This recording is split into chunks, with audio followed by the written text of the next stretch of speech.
Hello students, welcome to BK Vidyalayam. आज हम लोग चैप्टर 1 विद्युत आवेश तथा क्षेत्र का इम्पोर्टेंट एमसीक्यू पार्ट 2 डिस्कस करेंगे। पार्ट 1 हम लोग डिस्कस कर चुके हैं, ठीक है। तो आज हम लोग पार्ट 2 चैप्टर 1 का एमसीक्यू इम्पोर्टेंट एमसीक्यू डिस्कस करेंगे, ठीक है। प्लीज़ आप लोग मेरे चैनल को लाइक, शेयर और सब्सक्राइब जरूर करें, ठीक है। तो चलिए हम लोग शुरू करते हैं। तो देखिए पहला क्वेश्चन क्या है। पहला क्वेश्चन कहता है एक स्थिर विद्युत आवेश स्थिर विद्युत आवेश उत्पन्न करता है। क्या उत्पन्न करता है? केवल विद्युत क्षेत्र, केवल चुंबकीय क्षेत्र, चुंबकीय क्षेत्र तथा विद्युत क्षेत्र दोनों, कोई क्षेत्र उत्पन्न नहीं करता है, ठीक है। एक्चुअली कह रहा है कि जब कोई बिंदु आवेश जो है, जब कोई बिंदु आवेश क्यू है, मान लीजिए विराम में स्थिर है, मतलब क्या विराम में, तो क्या उत्पन्न करता है? तो जब कोई बिंदु आवेश विराम में रहता है तो केवल और केवल विद्युत क्षेत्र उत्पन्न करता है, ठीक है। तो इसका आंसर क्या हो जाएगा? ए हो जाएगा। लेकिन वही आवेश अगर गति में हो, और कोई बिंदु आवेश गति में हो, तो वह क्या करता है? चुंबकीय क्षेत्र भी उत्पन्न करता है प्लस विद्युत क्षेत्र दोनों उत्पन्न करता है, ठीक है। जब आवेश विराम में हो तो केवल विद्युत क्षेत्र उत्पन्न करता है, और जब आवेश गति में हो तो विद्युत क्षेत्र और चुंबकीय क्षेत्र दोनों उत्पन्न करता है, ठीक है। तो यहाँ क्या लिखा गया? स्थिर विद्युत आवेश। स्थिर विद्युत आवेश मतलब विद्युत आवेश क्या है? विरामावस्था में है, तो इसलिए यहाँ पे क्या उत्पन्न करेगा? सिर्फ विद्युत क्षेत्र, ठीक है। आगे देखते हैं। कहता है एक बिंदु आवेश Q से R दूरी पर स्थित बिंदु पर विद्युत की तीव्रता का परिमाण होता है। यानी कह रहा है कोई बिंदु आवेश Q है, ठीक है, इससे R दूरी पर विद्युत क्षेत्र कितना उत्पन्न होगा, ठीक है। तो आप लोग फॉर्मूला पढ़े होंगे। कोई बिंदु आवेश Q है, उससे R दूरी पर कितना विद्युत क्षेत्र उत्पन्न होता है? 1/4 pi epsilon not into Q बटा R स्क्वायर, ठीक है। ये फॉर्मूला होता है, डायरेक्ट फॉर्मूला है। तो देख लीजिए ऑप्शन क्या होगा। ऑप्शन नंबर हो जाएगा बी, ठीक है। 1/4 pi epsilon not into Q बटा R स्क्वायर।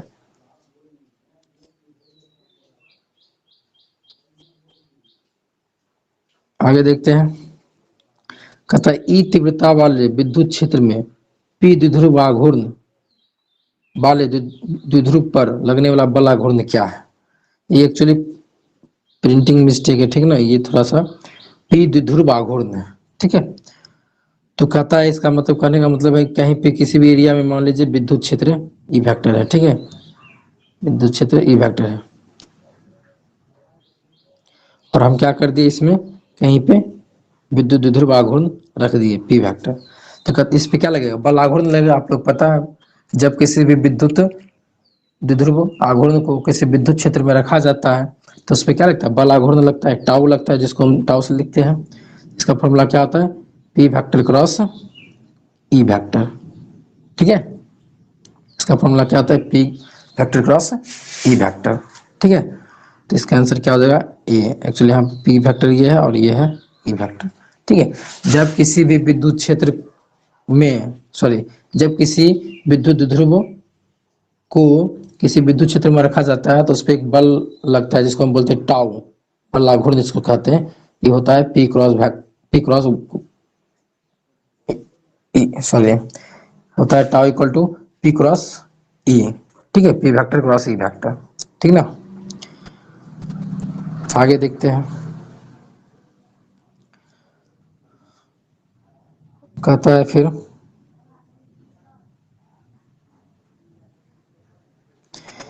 किसी विद्युत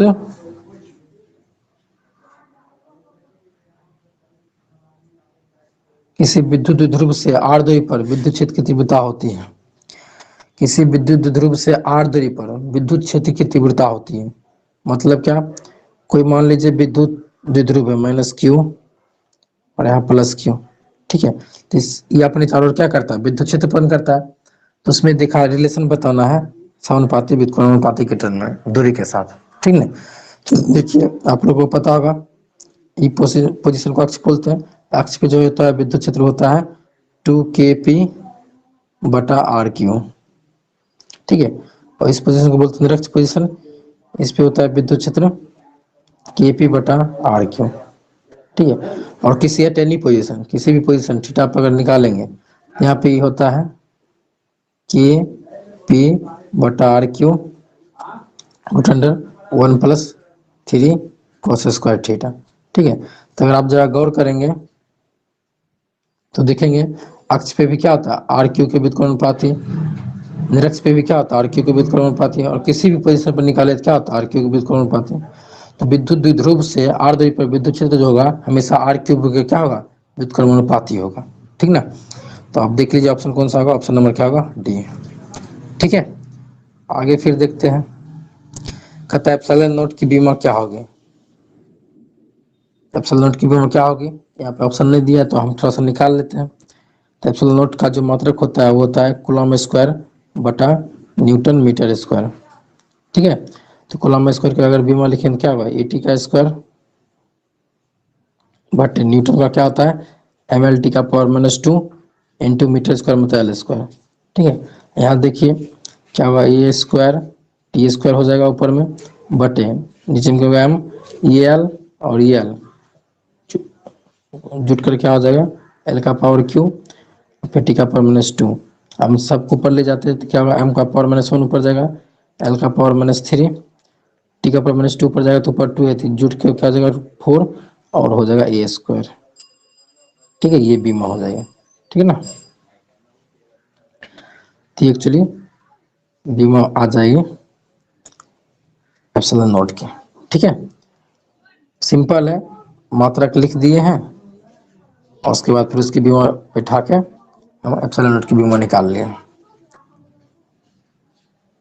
आगे देखते हैं, कहता है किसी बिंदु आवेश पे हो सकता है, किसी बिंदु सॉरी किसी वस्तु पर आवेश हो सकता है, किसी वस्तु पर आवेश हो सकता है। तो किसी वस्तु पर कितना आवेश हो सकता है, आप लोग आवेश के क्वांटमीकरण पढ़े होंगे। आवेश का क्वांटमीकरण क्या कहता है किसी भी वस्तु पर जो आवेश होगा वो हमेशा ई के गुणज होगा, ई के गुणज होगा, यानी 1 ई हो सकता है 2 ई हो सकता है 3 ई हो सकता है 4 ई हो सकता है, इस तरह जब चलते जाएगा। अगर हम इसको जनरल फॉर्म में लिखें तो एन ई हो सकता है, जहाँ पे एन क्या होना चाहिए पूर्णांक होना चाहिए, ठीक है। तो देखिए कौन सा ऑप्शन होगा 0.5, देखिए पूर्णांक नहीं है 3 नहीं हो सकता है, 3.1 ये भी नहीं हो सकता है, 1.7 ये भी नहीं हो सकता है, क्योंकि इसमें सब क्या पूर्णांक नहीं है। यहाँ पे क्या पूर्णांक होना चाहिए नहीं। देखिए ऑप्शन नंबर ए क्या है 2 ई 2 पूर्णांक है, ठीक है। तो हमेशा जो होता है किसी वस्तु पर जो आवेश होता है हमेशा ई के गुणज में होता है, नहीं गुणज मतलब पहाड़ा एक तरह समझ लीजिए 1 ई 2 ई 3 ई 4 ई 5 ई 6 ई इस तरह चले जाएगा। ये माइनस में भी हो सकता है -1 ई भी कह सकते हैं इसको, ठीक है। -1 ई -2 ई -3 इस तरह भी कह सकते हैं, ठीक है। यहाँ पे क्या होना चाहिए इंटीजर होना चाहिए पूर्णांक होना चाहिए। आगे चलते, कहता है वायु का प्राविद्युतांक कितना होता है, ठीक है। तो वायु का प्राविद्युतांक कितना होता है ये आप लोग जानते हैं, ये होता है 1, ठीक ना। वायु का 1 होता है और धातु का कितना होता है, धातु का होता है अनंत। क्वेश्चन नहीं है, धातु का अनंत और वायु का क्या होगा, वायु का होगा 1, ठीक है। आगे फिर चलते हैं, कहता है विद्युत बल रेखा एक दूसरे को क्या करती है काट सकती है, कभी नहीं काट सकती है, काट भी सकती है नहीं भी काट सकती है, इनमें से कोई नहीं। तो बहुत पॉपुलर क्वेश्चन है, विद्युत बल रेखा दूसरे को क्या करती है कभी नहीं काटती है, ठीक है। ध्यान, बहुत इंपॉर्टेंट क्वेश्चन है, ध्यान रखिएगा। विद्युत बल रेखा एक दूसरे को कभी नहीं काटती है, कभी नहीं काट सकती है, ठीक है।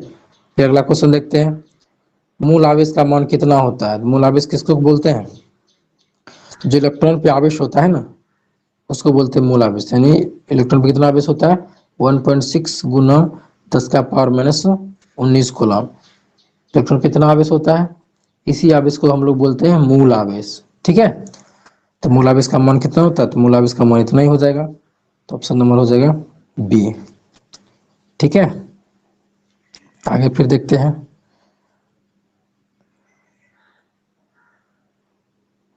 देखिए क्या कहता है, दो बिंदु पहले वायु में फिर के प्रावितांक वाले माध्यम में उतनी ही परस्पर दूरी पर रखे जाते हैं, दोनों दशाओं में आवेशों के बीच लगने वाले बलों का अनुपात निकालना, ठीक है। तो क्या इसमें एक्चुअली कहा क्या रहा है कि पहले जो है हम दो आवेश को Q1 और Q2 को पहले वायु में रखते हैं, पहले एयर में रख देते हैं, ठीक है, पहले एयर में रखते थे, तो इसके भी जो लगने वाला बल क्या होगा, इसको हम एफ ए से लिखते हैं, ठीक है, एफ ए मतलब एयर, ठीक ना, एफ ए से लिखते हैं, क्या होगा 1/4 pi epsilon not into Q1 Q2 बटा आर स्क्वायर, ये होगा एयर में रखेंगे।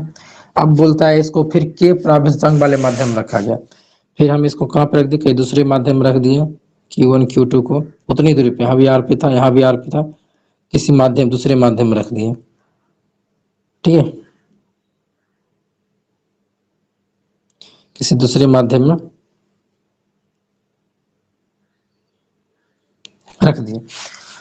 तो अपेक्षिक विद्युतशीलता क्या है, के है, और इसकी विद्युतशीलता सिर्फ हम मान लेते हैं एप्सिलॉन है, सॉरी एप्सिलॉन है, ठीक है। तो यहाँ पे अगर एफ एम निकालेंगे, एफ एम मतलब हुआ इस माध्यम में लगने वाला बल, क्या होगा 1/4 pi epsilon into Q1 Q2 बटा आर स्क्वायर।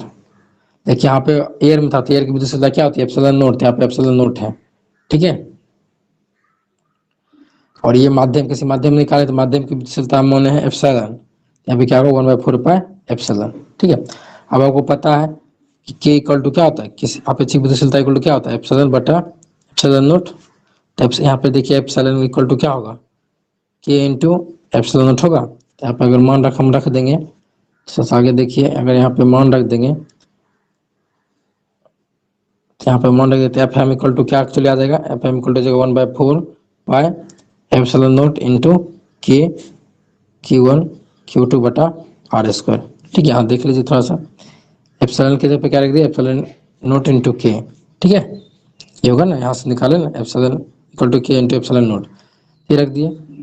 और एफ ए क्या है, एफ ए भी हम जस्ट पहले निकाले हैं, ये एफ ए देखिए ये है यहाँ पे 1/4 pi epsilon note Q1 Q2 बटा आर स्क्वायर। एक्चुअली एयर में इतना फोर्स लग रहा है, बल लग रहा है, और किसी माध्यम में जब रखे तो इतना बल लग रहा है, पता है दोनों का अनुपात निकालना है। तो पहले वायु में, तो वायु वाला को ऊपर रख देते हैं, तो हमको निकालना है एक्चुअली एफ ए बटा एफ एम निकालना है, ठीक है।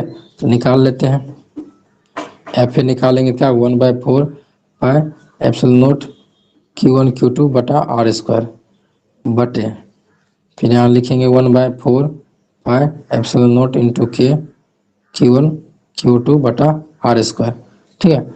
इसको अगर कैंसिल आउट करेंगे, देखिए पूरा पूरा कैंसिल आउट हो जाएगा, इधर से पूरा हो जाएगा, नीचे में सिर्फ क्या बचेगा, के बचेगा, तो ऊपर में बचेगा 1, नीचे में बचेगा 1/k, ठीक है। इसको लड़ देंगे तो क्या आ जाएगा, के अनुपात 1 आ जाएगा, ठीक है, ये के ऊपर चल जाएगा, तो इसका आंसर क्या हो जाएगा, के अनुपात 1, ठीक है, आंसर हो जाएगा बी, ठीक है। इस तरह से तो लंबा हो गया, ये बेसिक प्रोसीजर था निकालने का। आप डायरेक्ट शॉर्ट में भी याद रख सकते हैं, आप डायरेक्ट शॉर्ट में भी याद रख सकते हैं इसको, कैसे